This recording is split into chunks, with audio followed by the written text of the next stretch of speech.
Hi guys, TotallydubbedHD here, and today I'm doing a video review on the HyperX Alloy Elite 2. Now this gaming keyboard, which you can see illuminated in its full RGB glory, can be found for around £140 in the UK and around $130 in the US. If you're interested in purchasing it, the links in the description below will take you to your localized Amazon store. Also down there you'll find a roundup of my favorite gaming keyboards, and yes, spoiler alert, this keyboard is included in it. And also down there you'll find a link to my Instagram, so if you use that social media platform, do follow me. It's at TotallyDubbed. And if you're interested in all electric or hybrid vehicles, do check out TotallyEV. Your support would be greatly appreciated. So let's kick off our review and talk about the build quality and design. Now the keyboard is terminated via two USB cables, and it's a pretty thick cable at that. Now the reason of two USB cable, well, there's a USB 2.0 pass-through. Now I would have liked USB 3.0 or 3.1 to be included, but I don't think it'll be bothering too many people out there unless you're going to be doing data transfers.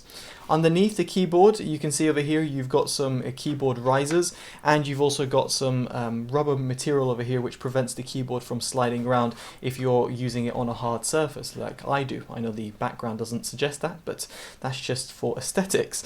Now the keyboard itself has a really beautiful build quality, and that's purely because of the fact that this keyboard is made out of metal. The metal plates over here that join the frame together are absolutely rock steady. I mean, if you went into a zombie apocalypse, I think you could survive on just this as like a weapon. It is truly a hefty device. It feels very solidly well made, and therefore doesn't suffer from any keyboard flex or any sort of rage quitting or GGs that you might be hitting on the keyboard before leaving a game. It's not going to concave either. It's really well made.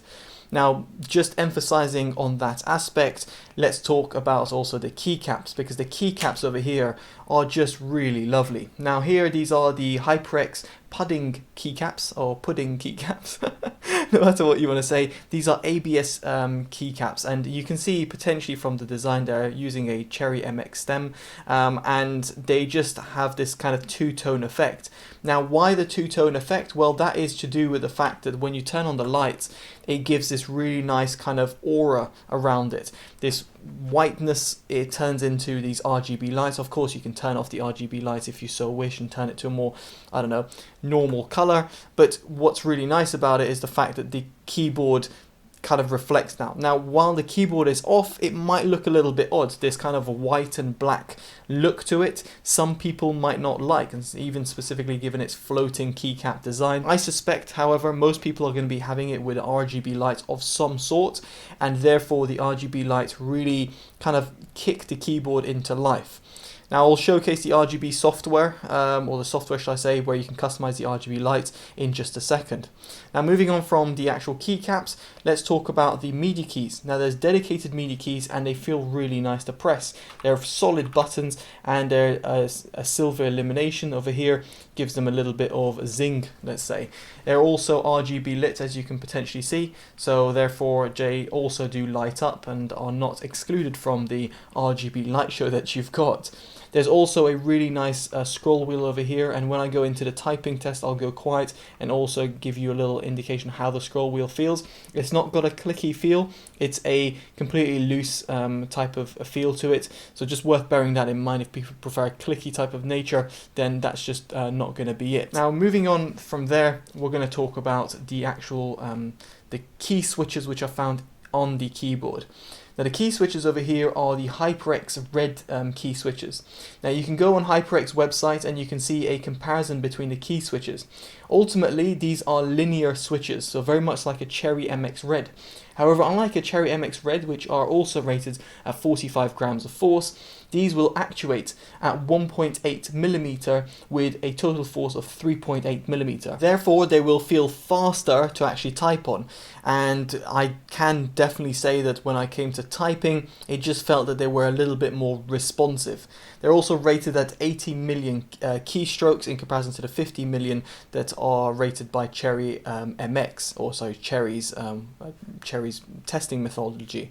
Now I can't attest to these claims, but just worth bearing that in mind, that this one might potentially last longer in comparison to the Cherry MX equivalent.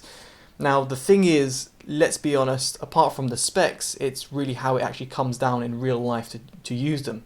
So right now I'm going to go quiet and just do some typing. I'll also play around with that scroll wheel that I talked about, and you guys can hopefully get a feel of how this keyboard actually sounds.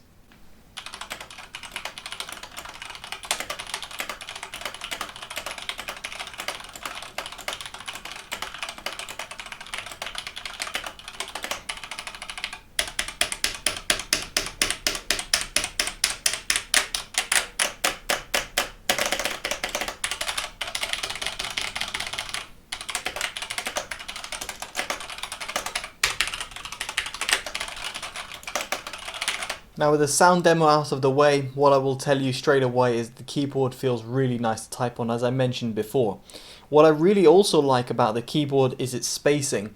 It feels normal to type on, whereby the keycaps aren't kind of condensed, and while they might look it because of this kind of white background, it does really feel nice in terms of the spacing that HyperX has achieved with this. It just feels like a normal keyboard.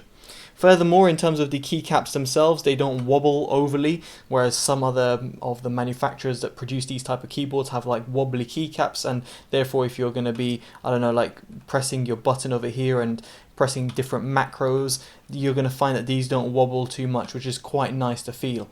The only real thing that kind of lets it down is the fact that there's no wrist rest included, and I know that's not really strictly to do with the key switches, which it isn't, but it's more to do with the overall feel of the keyboard when it comes to typing or indeed gaming, let's say WASD, and if you're playing Counter-Strike with shift and control and all that stuff. It's just that wrist rest would have been nice to be included. Now you can buy it as an additional extra, but at this price I would have expected it to be included within the box. Furthermore, going on from that point, there is no dedicated macro keys. Now while you can customize any key over here that you can see as a macro, there is no dedicated macro keys, let's say on the top, on the side, or on the top, or even let's say near the media keys. It would have been nice to see dedicated macro keys where let's say even it launches an application or a file or even a program on your PC. It would have been really great to see.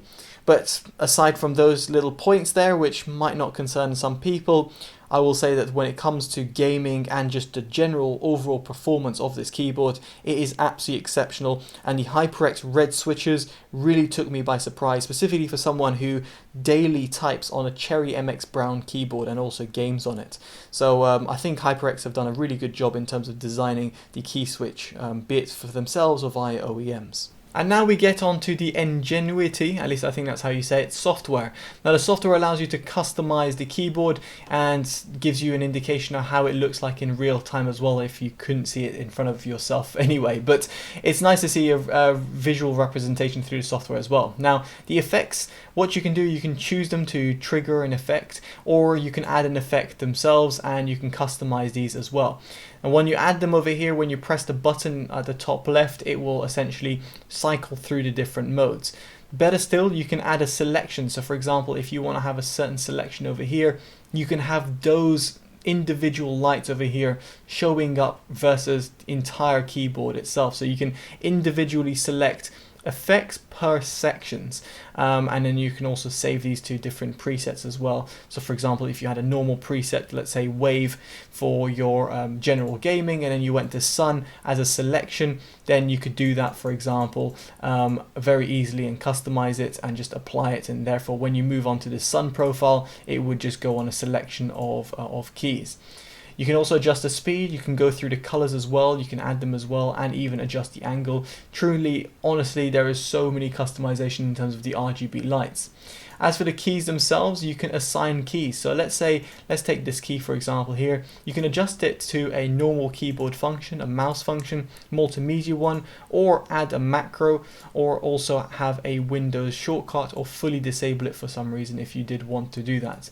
You can also delete it and therefore revert to its default mode. As for the brightness, you can adjust the brightness of the keyboard directly from the software. You can also enable game mode and or adjust what this does. You can enable game mode from the top left button over here on the keyboard as well. But then yeah, if you were to enable game mode and you'd preset over here already what it blocked, then you could also have that done as well. And finally, in terms of preset, this allows you to add different presets and export them even if you wanted to share them with your friends or family.